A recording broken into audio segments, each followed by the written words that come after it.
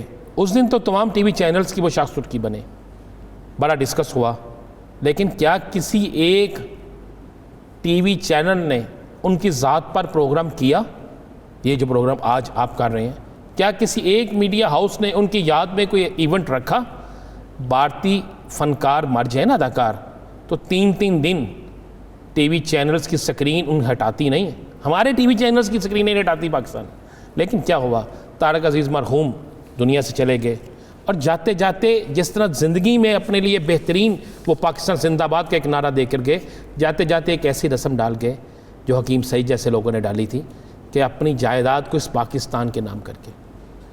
میں تو بس یہی کہوں گا جی کہ وہ ایک روایت ڈال گئے ہیں. اب پاکستان کے سیاستدانوں کو, پاکستان کے نامور لوگوں کو ہم نے دیکھنا ہے کہ کیا وہ اپنی جائیداد پوری تو نہیں, کیا اس کا کچھ حصہ اس پاکستان کے لیے رکھتے ہیں, کیا وہ اس پاکستان کے نام کو ایسا حصہ کر کے یہ ثابت کرتے ہیں کہ ایک فنکار, ایک وہ شخص جس نے سفر شروع کیا بالکل نیچے سے, اور جب زندگی میں تو اپنا نام بنا گیا, جاتے جاتے بھی ایک ایسا کام کر گیا وہ پاکستان کے لیے تھا. جس طرح یاسر میں نے کہا کہ اس نے نعرہ دیا پاکستان زندہ باد, اور اسی نعرے پر آخری دم بھی وہ عمل کر کے گئے کہ اپنی وصیت کر گئے کہ اپنا سب کچھ پاکستان کو. صحیح. کوی خان صاحب, جیسا کہ لیجنڈ ہوتے ہیں انہیں حکومتی اعزازات سے بھی نوازا جاتا ہے, لیکن بعد از مرگ یا ان کی حیات کے دوران حکومتی اقدامات کیوں نہیں ہوتے, حکومتی تعاون کیوں نہیں ہوتا, حکومت انہیں نظر انداز کیوں کر دیتی ہے کہ ایسے لیجنڈ جنہوں نے ایک نیا پیغام دیا, نئی جہت کو متعارف کروایا, لوگوں کے دلوں میں گھر کیا, وہ مرنے کے بعد صرف ان کا نام کیوں باقی رہ جاتا ہے, ان کی لیگیسی کیوں, ان کا پیغام کیوں نہیں آگے بڑھتا؟ یہ آپ مجھ سے کہہ رہے ہیں کہ میں وجہ بتاؤں؟ آپ کو اس کی وجہ نہیں معلوم, سب کو ہی معلوم ہے. یہی ہوتا آیا ہے, اس سے پہلے بھی یہی ہوتا آیا ہے, اور اس سے پہلے بھی یہی تھا. جو آرٹسٹ, جو فنکار جو کچھ چھوڑ کے جاتا ہے اس کو دنیا میں بہت قربانیاں دینی پڑتی ہیں. جبھی تو وہ بہت کم آپ نے دیکھا ہوگا کہ وہ اپنے خاندان میں سے یا اپنی اولاد میں سے کسی بھی شعبے میں, صرف اس فیلڈ میں نہیں, تمغات بھی مل جاتے ہیں, سب ہو جاتے ہیں, لیکن جو دشواریاں پیش آتی ہیں اسے اپنے ٹارگیٹ تک پہنچنے کے لیے, جو کہ وہ پہنچ نہیں پاتا, وہ بڑی دشوار راہیں ہیں. تو اس لیے وہ پھر کہتا ہے کہ یار میری اولاد اتنی مشکل میں نہ پڑے, اور یہ ہر باپ کہتا ہے, اور ہر فنکار باپ بھی ہوتا ہے, اور ہر فنکار اور ہر شخص جو ہے اس پر یہ سارے وقت آتے ہیں, اتار چڑھاؤ سب یہ. اور یہ جو آپ سوالات کر رہے ہیں یہ کوئی نئے تو ہے نہیں, صرف یہ ہے کہ جی پروگرام کو کیسے گرم کیا جائے. طارق عزیز کے عہد کا بات کریں اس کی کہ وہ کتنی بڑی ایک ہمارے پی ٹی وی کی شخصیت تھی. ہم سب جو پی ٹی وی کے ابتدا سے کام کر رہے ہیں, انہوں نے آخر ہم کہاں سے آئے تھے؟ ہمیں بھی تو پی ٹی وی کے ہی اساتذہ جو تھے, جو پڑھے لکھے دوست تھے, جو بڑے بڑے لوگ تھے, انہوں نے ہی سکھایا. انہوں نے ہی, اگر ہم کسی غریب گھرانے سے آئے تھے اور بہت مفلس تھے اور پھر پی ٹی میں داخل ہو گئے تو وہاں ہی ہمیں بتایا گیا کہ نہیں, اگر جیسے میں ایک سپاہی کا بیٹا ہوں,